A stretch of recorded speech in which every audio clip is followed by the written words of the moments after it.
Hello, everybody. Welcome back to the show. Last episode, we took a deep dive into becoming your own physio. We discussed injury solutions, common problems, and ailments that stop you from feeling good.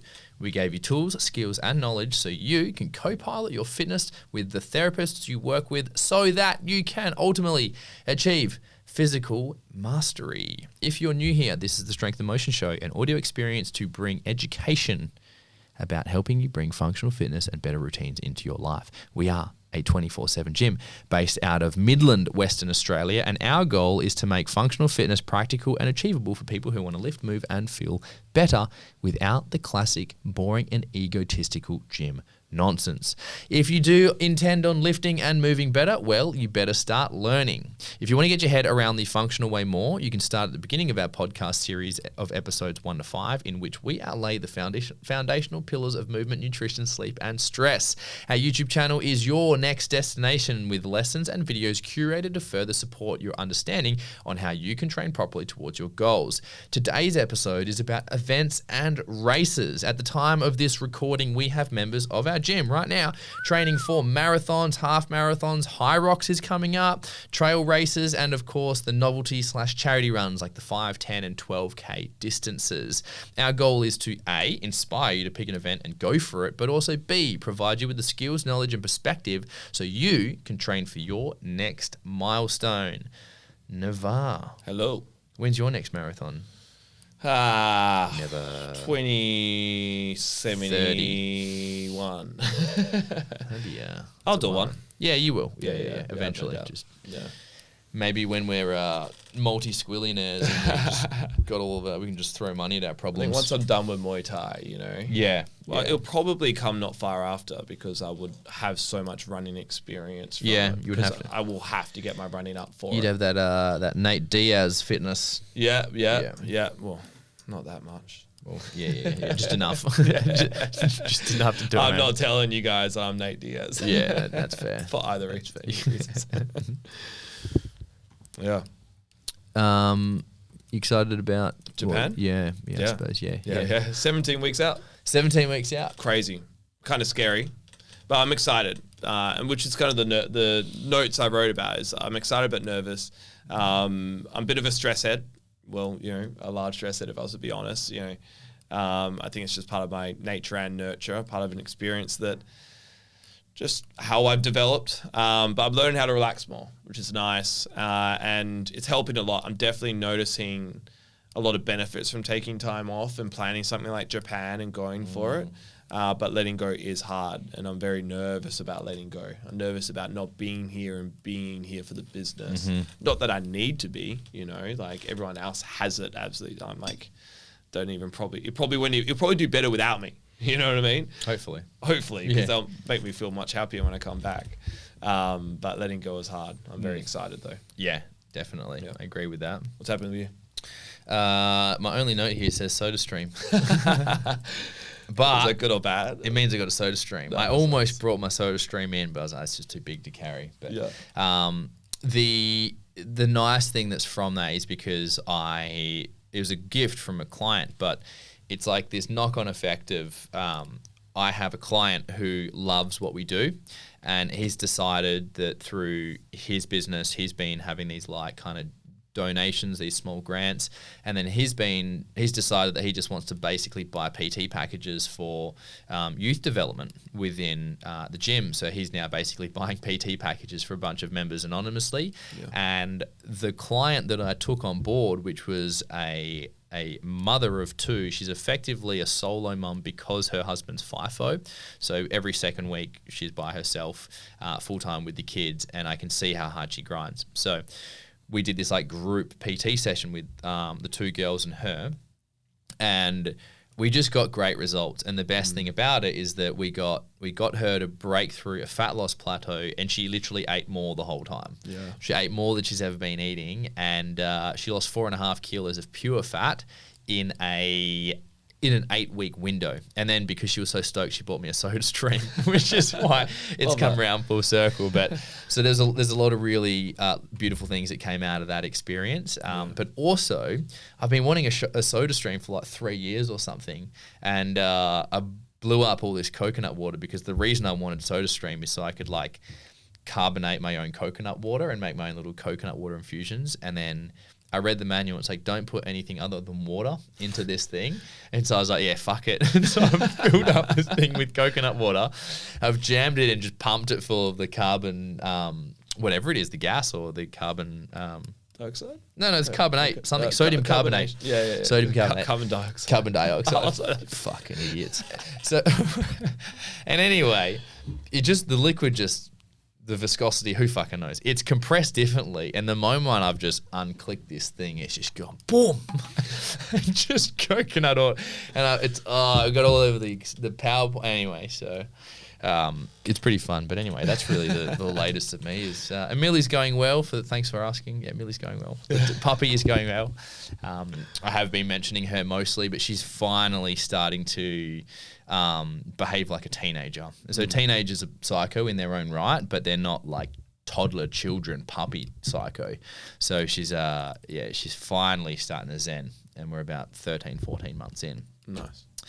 All right. This episode, mystery items? No, let's not even tease them. It's meant to be a mystery. It's a mystery, right? So I thought I was fit until I started training for my first ultra marathon. Here's what nobody warned me about. I started in endurance with Ironman, actually. It's actually before I got into ultra marathon. So I did 2 Ironman 70.3. So an Ironman 70.3 is a endurance triathlon. It's swim, bike, and run. Tri meaning 3.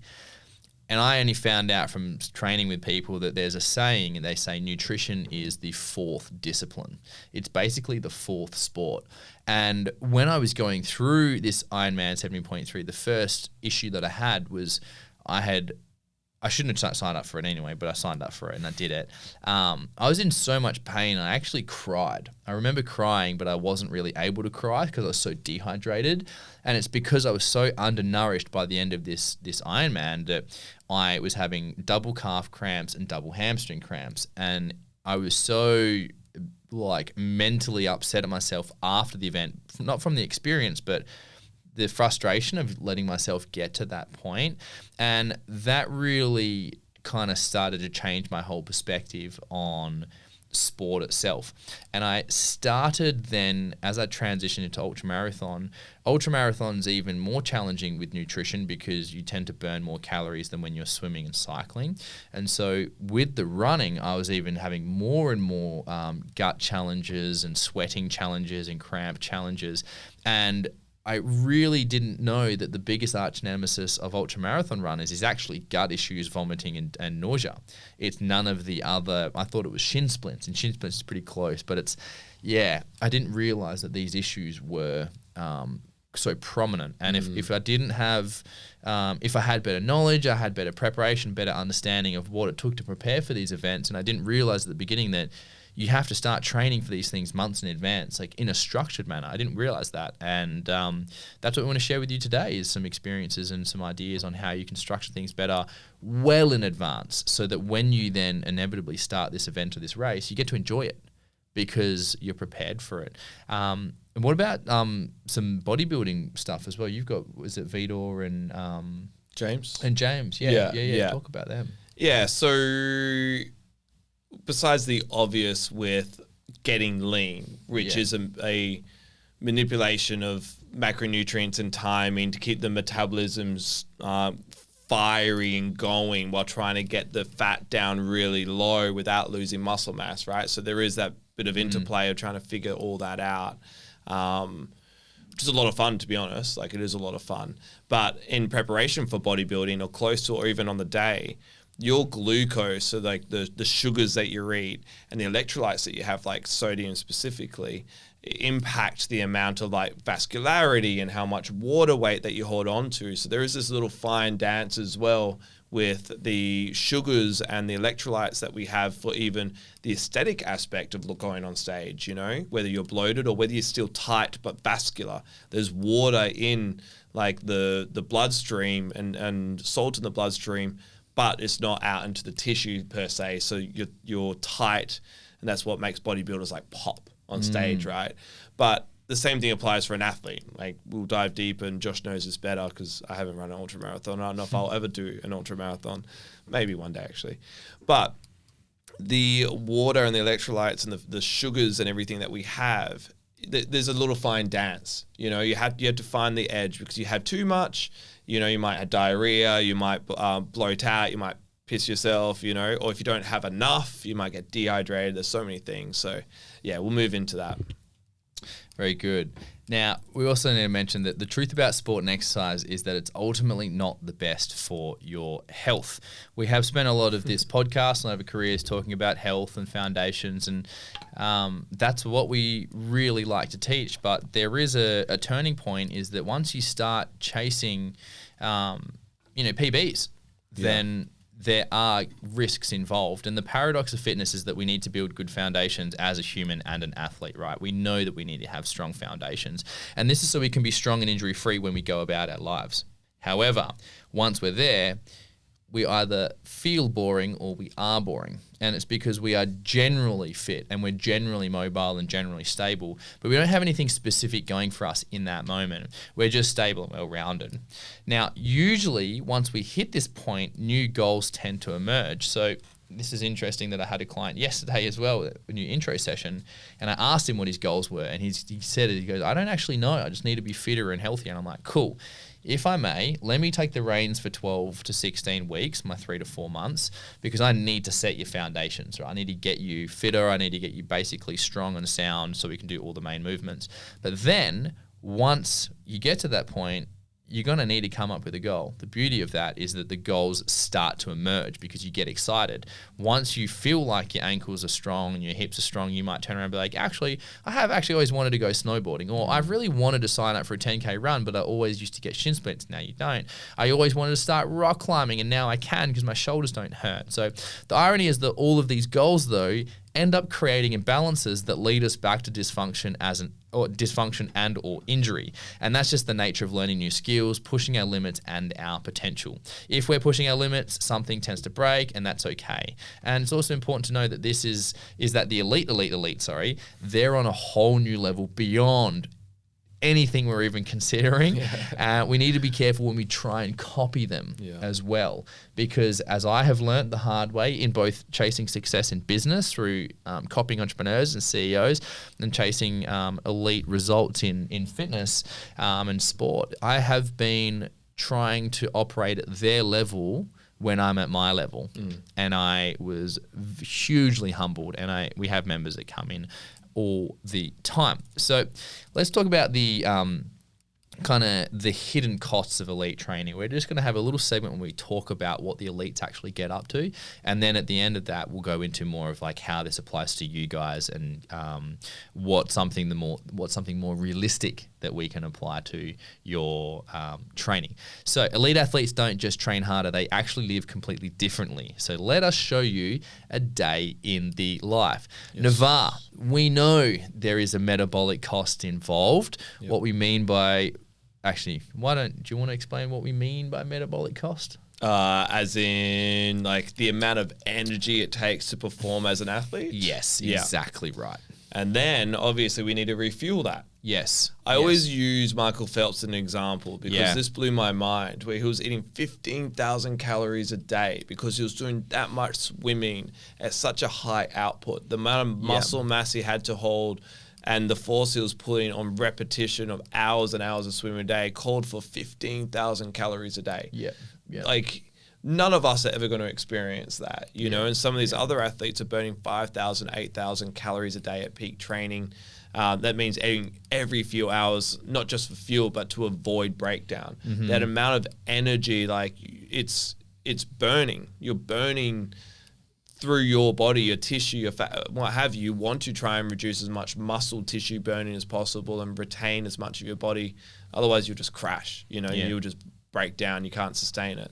So it's not all fun and glamorous, right? For athletes, it's a job. This is like a full commitment to trying to be the best, or trying to prove something within themselves. Or not even prove something, like, I guess proving to a degree, you know? So it's eating when you're not hungry, drinking when you're feeling full. So it doesn't, there comes a point where they're ignoring the pain out of choice. They're ignoring certain signals that us for general health are important to listen to, but for them to push boundaries and barriers to be the best, they ignore that. They got to manage blood sugar, electrolytes, and gut function. Like Josh was talking about, you don't want to shit yourself. So your intestinal tract and stuff. Did twice actually.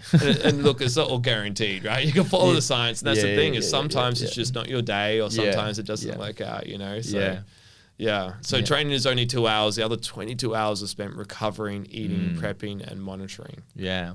And what about the hormonal cost? This is very big in women's sports as well, unfortunately. Yeah. Well, women's systems are just, there's so much going on. They have their own cycle. They have a whole other system for like creating life. Us as men, like our issue is if we're high in cortisol. So if we're not fueling our body enough or getting enough sleep, or, our testosterone will tank, and in recovery then will be ignored. We'll lose libido, sleep, mood will be impacted. And the same thing applies for women, but for females, potentially you're going to have cycle disruptions, and that cycle is there for a reason, right? Like women don't just have this like periodic cycle for no reason. And it happens for a lot of women in all sorts of different sports. And some athletes, some real high professional athletic women will have years of their athletic career with no cycle at all. Some even choosing to not have their cycle through maybe like an estrogen sort of like period pill, contraceptive, But training in itself, high stress without actually recovering correctly will impact that. Hormonal imbalances could take months to recover from. So it could even be years without a cycle for women. For men, it could just tank testosterone and take forever to rebalance. And that's what it is. It's a balance. It's important to have a healthy balance. And I like this one, the psychological cost as well, because you were talking about this with sparring with, I can't remember who you were, but this is in the office. Sterling. Sterling. And you were talking about the cognitive fatigue from just training. Exhausting. And that's the last one is the psychological cost is just, it's immense. And so again, we're talking about how to prep for a race and how to prep for these events. And we're going to be using the principles of what the elites do, but not the intensity of what the elites do, because it's not worth for us to have that damage on the body, have that excessive strain on our nervous system and our minds. And then because it leaks emotionally into our emotional area of our lives, which then starts to impact the things we care about, what we're passionate about, our relationships. So very hard to juggle when we're really exhausted doing these events. And that's why we do what we do, right? Like, because we're passionate about fitness, so we're willing to push those edges. But so many people in the gyms that we were training at were coming to us for advice because they were trying to train like us or train like other people that they're witnessing. In reality, you don't want to experience what we're experiencing, and you don't want to invest the time and the money and everything that we do to achieve what we do. Some people at different levels, of course. And that's why it's important not to get caught up trying to train like these professional athletes or like be realistic about that and what you want to achieve and find your edge, because there is a trade-off. Yeah, absolutely. I think we'll just do a little camera reset first, and then we'll go into our next section. Beautiful. Periodization. This is what we nicknamed the backwards blueprint. Most people tend to plan forward from today. They go, where am I now and where do I want to be? And they make a plan to get there. But when it comes to sport and these events that we're talking about, you actually need to plan backwards from race day or championship day or finals day. That is the difference. So what we actually do is we start from the race day, the event, because that's the day that you want to be performing at what you refer to as your peak. You want to be at your best state. But then you count back in usually 1 month blocks, like 4-week blocks, back to now. And then once you've figured out how many full blocks you have, you then dedicate your block to a specific goal.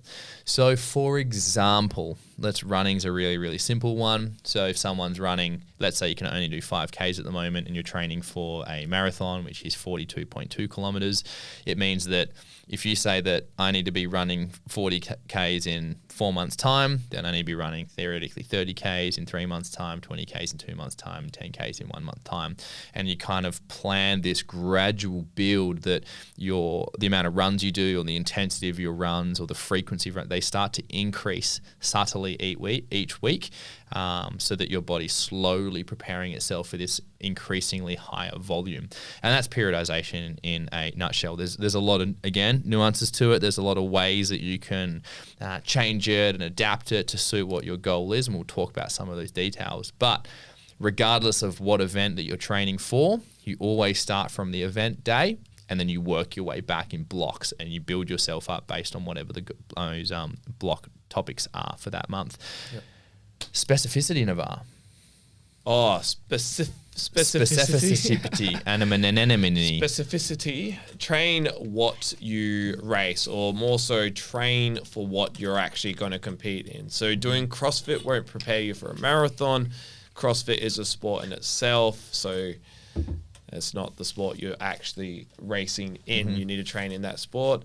Doing yoga won't prepare you for high rocks. You need to do high rocks. You're not doing a yoga retreat. So you need to do, I know what this is. Here's what actually works. Yeah, that was my little, where does it say here's what actually works? Right here at the end. Yeah, that's my little marketing ploy, my little hook, my little buzzword. Oh, that's why. I see. I hope it's worked. Yeah. Here's what actually works. Yeah. Sorry, guys. We're trying to do marketing here. We're trying to go viral. Yeah. So it's obviously working. Share it. There's literally millions of people listening to us right now. Click and subscribe. Oh my God, you're so famous.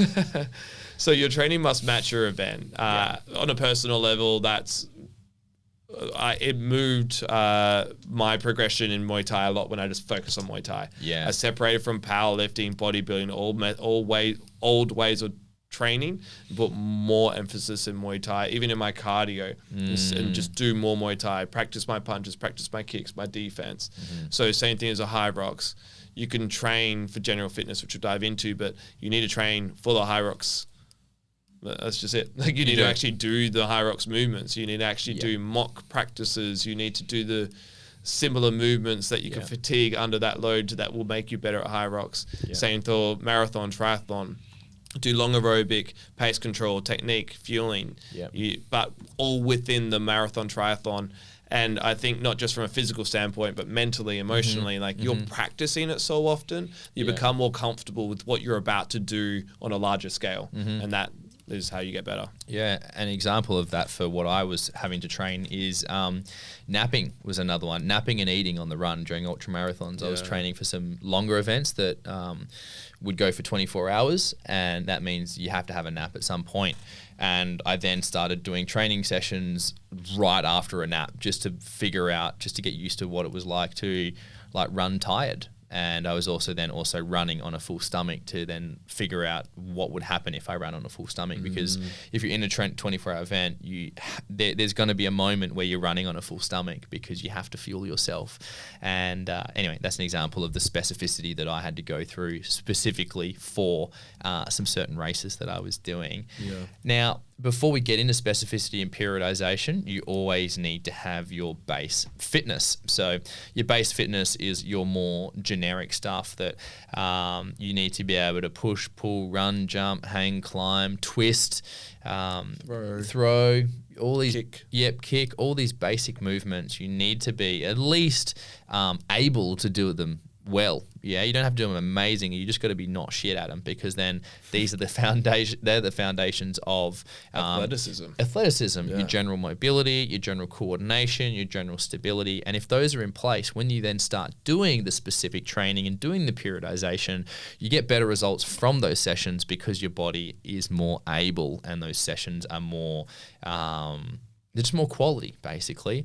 And so now we can actually kind of summarize periodization as well, because we've just mentioned base fitness, we've just mentioned specificity, and we've just mentioned periodization. And so that effectively is a little bit of a roadmap, is that if you are someone that has a good, 4 to 6 months up your sleeve before an event, you have enough time to spend commonly 4 to 8 weeks building your base, whatever your base needs to be. And then it gives you maybe another 3 to 4 months of then doing your more specific periodized plan towards your sport. Yep. So that's a really good recommendation if you're in this situation. Now, fueling and gut training. We both have very varying different experience from that. But what are we talking about when we say fueling and gut training, Nav? Well, for yourself, it's completely unique. I haven't had that experience. Correct, Where, yes. like, as an elite marathon runner, people that are doing, like, 24 hours of running, they have to be able to digest and fuel and eat food while stressed, while running, while performing in a quick pace, right? Yeah. A lot of that takes intestinal training, it takes gut training, and also a feeling. Like, there is a feeling of that, right? Yeah. Like, I don't have that feeling per se because I get to, like, choose my eating windows around my training. I don't have to eat and train really. But I could imagine that would feel unique. Yeah, it definitely does. Yeah. And as simple as that is that when you are going through your periodized plan, and when you're leading into your event, it is important to choose specific sessions to experiment your nutrition around. So if you've got an intense session coming up, like, actually eat something heavy before it and see what it feels like to do an intense session with something heavy before it.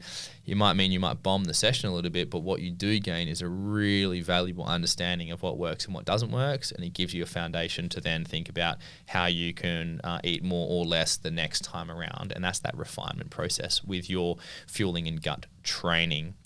And then this is big for me as well, recovery in the mental game. So your rest days aren't always earned, and I used to think that when I started, and now I literally see them as part of the program. For me, my mental model is that a rest day still counts as a workout, because then I still get to do the rest, if that makes sense, which is a paradox in itself. But what it allows me to do is see the schedule as a schedule, because ironically in this same topic, I'm talking about the not only the mental load, but the psychological load. So when you're training, as we mentioned, that it's very exhausting. And so not only are you just generally fatigued and you're needing to have recovery for your physical body to recover, but there's a massive mental obsession that comes from doing these events. And usually the people that are better at these events are ones who are obsessing over the event more. They're thinking about it more, they're toying with it more, they're practicing it more. But then what obsession creates anxiety, it creates anticipation, and that's more exhausting. But then obsession also means that if you skip a session, it means the feeling of being a failure is usually greater. It's a heavier feeling, and all of these add more cognitive load. They add more negative emotions like guilt and stress and whatever else comes with that. And that also, you need to anticipate that you will go through these windows, because you can be the most mentally strong person as I thought I was, but I didn't realize that I'm not as mentally strong when I'm like really tired and really hungry and really dehydrated. There's another version of myself that I then got to then deal with, and that one was quite aggressive. He was quite rude, actually. As he should be. Yeah, as he should be, a fucking piece of fuck. Anyway, so just really be aware that there's a massive extra load that you've got to factor in as well. Any other just couple of random notes that you want to add on before I move into the next segment? No, I think you hit that on the head. And in regards to that, when you're pushing yourself, right, you're trying to compete for something, especially something that you care about, it welcomes fear and doubt and self-concern and self-awareness. You find edges of yourself, which is why we recommend it, because well, if you ever get to that point, right, once you have the base fitness and you find some sort of goal and whatever, you'll get there. But yeah, the mental game is real, guys. Like, the mind gives out before the body in many ways. So you got to learn how to figure out that mental game, because the body is capable of a lot more than you think. And the mind's probably just getting in the way. Yeah, definitely. So that's a bit of a summary of these key things that you should be thinking about. These are principles that follow every single sport. They're based in our physiology. Again, we have periodization. We are counting back from the end date. We have specificity. You need to understand what movements you're trying to optimize your body for, as well as what skills, it could be eating on the run or napping. What other skills do you need to be proficient at in order to be good at or successful in this this sport or this discipline. And then you always need to make sure that your base fitness is there. You have time to set your base fitness. And also, I just want to add in as well, you make some time to test and measure your base fitness. So at the beginning of your training plan, you test it. Halfway through your training plan, you test yourself again, whether that's through... Why do you measure? Yeah, so you can manage things. You know, it could be a 1K time trial or a 2K time trial or a strength test or whatever. Again, whatever specific test you need to do. You want to try and do a test at the beginning, about halfway through, and then almost towards the end, so you've got really good understanding of how effective your training program is. And then again, fueling and gut training, that ties into the specificity of things as well, but that deserves its own segment because it has such an impact on so many athletes. And then recovery in the mental game, and then that is it. Recovery and mental game. So let's have a look at this. It's not a video. It's actually an Instagram slider. Ooh. So it's quite funny. I was looking for a particular post and then I couldn't find it, but then I found almost the same post from a different guy. So this guy, I don't even know who he is. His name is Phil Seaman. Phil Sesaman. Phil Sesaman. Seaman. Whenever Josh sees Seaman, he sees Seaman. Seaman. Phil Seaman. Okay, so he is an elite London marathoner. Yeah, if you're gonna be an elite in the London Marathon, it's invite only. But he wrote down everything that he ate, and I might even need Navar. You might need a. Can you just pop up? This is the first one. Yeah, Can you just pop up ChatGPT and just ask for some common examples of what 30 grams of carbs would look like, and what would go 30, 60, 90 of common examples, so that people can just get a gauge of what I'm just about to mention. Yeah. So this is Phil Siemens. This is Phil's actual race day. He's running a marathon. So he wakes up at 5:35, wake up, and then he has a 375 gram rice pudding with Nutella. And a 375 gram rice pudding will probably be about 50 to 100 grams of carbs. So like 3 cups of cooked white rice. Yeah, so approximately this massive rice. 3 bananas. The equivalent of 3 bananas or 3 cups of white rice is what he had for breakfast at 5:40 in the morning. And then he also has a cappuccino with extra espresso shot. And then from 7 a.m. to 9:30, he's sipping on a bottle of Morton. Morton is one of the best companies that makes sports gels and sports sugars. It's what all the elites have. And a bottle of Morton is usually 50 to 100 grams of carbs again. Yeah, it's another few bananas. Yeah. Another 3 cups of cooked rice. It's by 9:30, it's a large bagel and 1 slice of bread. Oh, fuck. Okay. So actually, 7 a.m. to 9:30 a.m. he's sipping on a bottle of Morton. So yeah, he's got a drink with somewhere between the equivalent of 3 bananas or 3 cups of rice. Medium baked potatoes. Of medium baked potatoes. He's got the equivalent of that in a drink bottle. And then in that same window, he also then has a Morton solid bar, which is a carbohydrate bar, which is usually about 60 grams of carbs. So it's just a large bagel. Yeah, just a large bagel. And then at 8:30, he has a Morton caffeine gel, which is usually 30 grams of carbs. So a couple of apples. Yeah, a couple of apples or a medium banana. And then at 9:20, he has another Morton caffeine gel. Another banana. And these caffeine gels are usually the equivalent of a shot of coffee. And then 9:40, the race starts.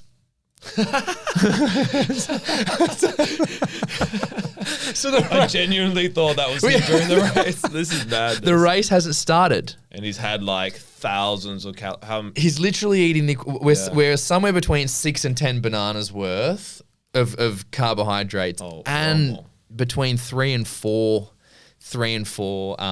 shots of coffee that he's had before he started.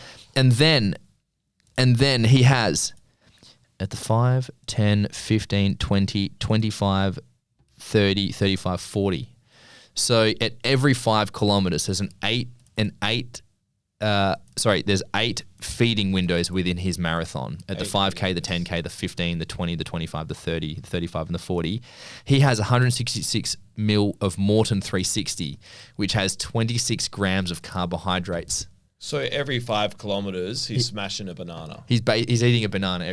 A medium baked potato See- every 5 kilometers. And he probably runs 5 kilometers in... How quick would he run 5 kilometers? He'd be running 5Ks at So probably quick. 3:30 pace. So 5:3 is 15, about 16, 17 minutes. So 15 minutes he's having a banana while running.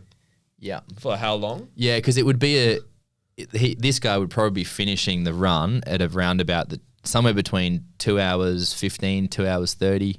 Jeez. He would have. I don't even know if I could eat that much even just sitting there. And listen, so this is his comments. He goes, I attached a Morton Gel 100 to each bottle in case I miss any carbohydrates. And he goes, definitely feel like the race fueling is feeling easier and easier. Would put this down to regular fueling and training to train the gut's ability to absorb and tolerate carbohydrates on the run. I'd also really advocate for the low residue approach. I've had no GI discomfort now in 3 marathons and 3 half marathons, despite sometimes suffering whilst training with a normal diet. So that was, I didn't even know that paragraph was in this post, but that's really relevant for what we've talked about. So is he also saying there that he chooses not to have too heavy protein or fats for GI comfort? Is that what he's saying? Like he chooses real simple carbs. Yes, I think so. Seems partly, yeah. Yeah, I think that's what he's no GI in 3 marathons, 3 half marathons, despite sometimes suffering whilst training with a normal diet. So I'm assuming what he means by that is that, I reckon the rice pudding, Nutella, the cappuccino, that's obviously non-normal. That's non-normal. And then the Morton solid bar is like just an expensive superfood bar, basically, is what it is. So he's dude's fucking loaded, and he's skinny. He's a skinny marathon runner. Yeah. Yeah. Burning that energy. Yeah. Wow. That's fucking wild. Yeah. Even I didn't even realize. I didn't read it properly before I linked this post into the podcast. So I'm looking at it. I'm like, whoa. Real time. Yeah. That is that's huge. And this is what blows my mind. That's normal. Yeah. That's what normal people. Sorry. Normal people. That's normal for the elites. Marathons. Yeah. That is normal for the elites. And yeah, but I do remember that when I read this post from a similar guy, anyway, I read it and I was like, what the fuck? And that's why I knew I had to find a post like this. So thank you, Phil Seaman, former junior doctor turned pro marathon. There we go. 2024 Olympian for Great Britain. There we go. He's a Great Britain guy. Okay, so I really hoped you learned something from that section. So, Nav, it's probably.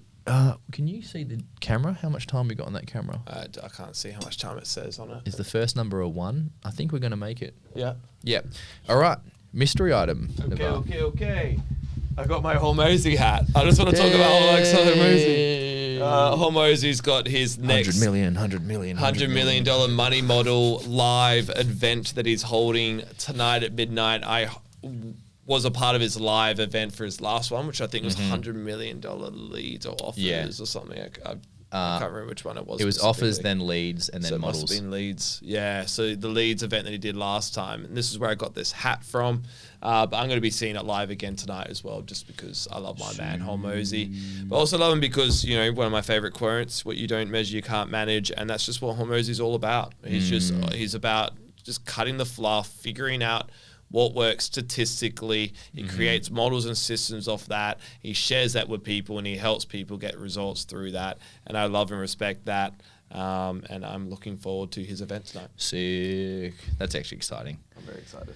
I would love to watch it, but I'll be scrolling memes instead. I was going to lie and pretend like I was sleeping, but I'll be awake at midnight, I think. Yeah. Let's put it on in the background. Yeah, I could do actually. Yeah. I should sign up. It's free. It is free, yeah. Yeah. All right, this is my mystery event. This is hugely. This has so much. This thing here as well. Fucking hell. It's a soda stream. It's almost. It's actually next to the soda stream. It's my NutriBullet. Yeah. But shout out to my ex-girlfriend who bought this for my birthday present. And go ex-girlfriend. You know who you are because you bought this. I actually told her recently. I was like, my Ninja blender that you bought me still works, and she's like, I don't remember anything. So, who are you? I don't know who you are. Why are you talking to me? We're broken up.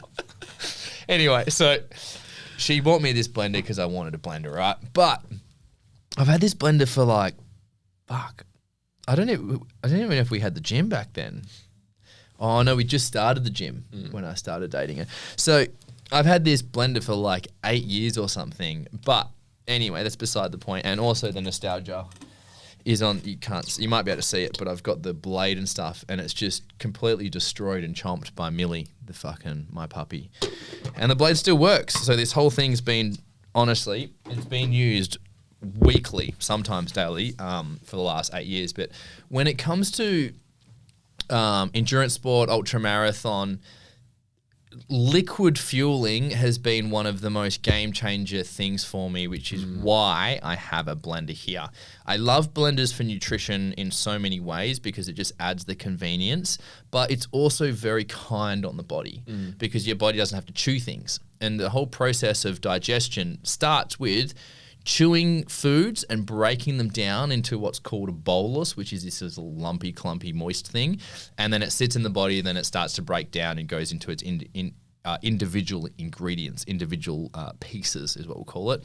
And that process is obviously just faster if you down a smoothie or if you down some sort of calories. So in ultra marathon, in endurance, you will find that you're always sipping on things like electrolytes.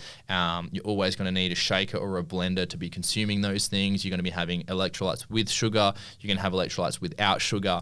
And you're most likely going to have lots of smoothies. And for me, the most impactful thing I did for my recovery was actually drinking a smoothie as soon as I finished my runs. The most effective, and it was literally just me refueling as soon as I finished a training session. And then the second thing, that was sleep. That was probably the next best recovery technique. But yeah, I really want everyone should own a Theracane and a blender. From my last episode was Theracane. So buy a blender. Yes. That's basically it. Beautiful. Happy days. Happy days. Thanks everyone for listening. And It's goodbye. been a pleasure. We'll see you in the next episode. Cheers. Beautiful. Sick. Nice.